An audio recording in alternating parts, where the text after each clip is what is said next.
আলহামদুলিল্লাহ, যুব ও ক্রীড়া মন্ত্রণালয় এর পক্ষ থেকে বাংলাদেশ সরকারের এই গুরুত্বপূর্ণ একটা বিভাগ মন্ত্রণালয়, সেখান থেকে রংপুর ৬ পীরগঞ্জ আসনে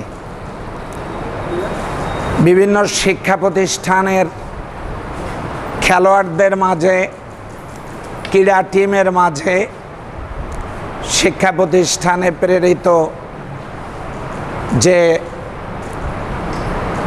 ক্রীড়া সামগ্রী, আজকে সেই বিতরণ অনুষ্ঠান দ্বিতীয় ধাপে।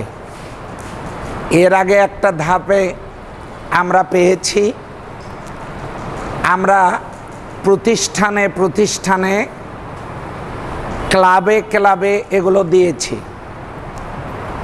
এখন চিন্তা করলাম আনুষ্ঠানিকভাবে হওয়া দরকার। আজকের এই অনুষ্ঠানের আমরা আয়োজন করেছি শিক্ষা প্রতিষ্ঠানের সম্মানিত গুরুজনদের, প্রতিষ্ঠান প্রধানদের মাঝে আমরা ক্রীড়া সামগ্রী বিতরণ করব। রাজনৈতিক দলের নেতৃবৃন্দ, সাংবাদিক বন্ধুগণ, সম্মানিত শিক্ষক মণ্ডলী, আমাদের ক্রীড়াঙ্গনে ভূমিকা রাখতে হবে।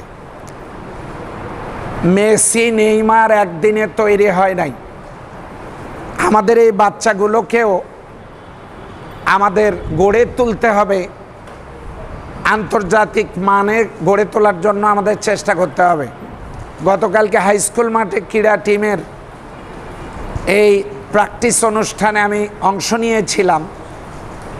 দেখলাম অনেক ভালো মেধাবী খেলোয়াড়েরা আমাদের আছে, এটা আমাদের আছে। সামনে যে মাঠে প্রতিযোগিতায় নেমে পড়ব, যেন পীরগঞ্জের সুনাম অক্ষুণ্ণ থাকে। আমরা কি তাতে রাজি আছি? তো আমরা আমাদের টিমগুলোকে সেভাবেই সাজাবো। মনে রাখতে হবে, সুস্থ সংস্কৃতি এবং খেলাধুলা, সুস্থ বিনোদন, এগুলো যদি থাকে তাহলে আমাদের সন্তানেরা ড্রাগ এফেক্টেড হবে না।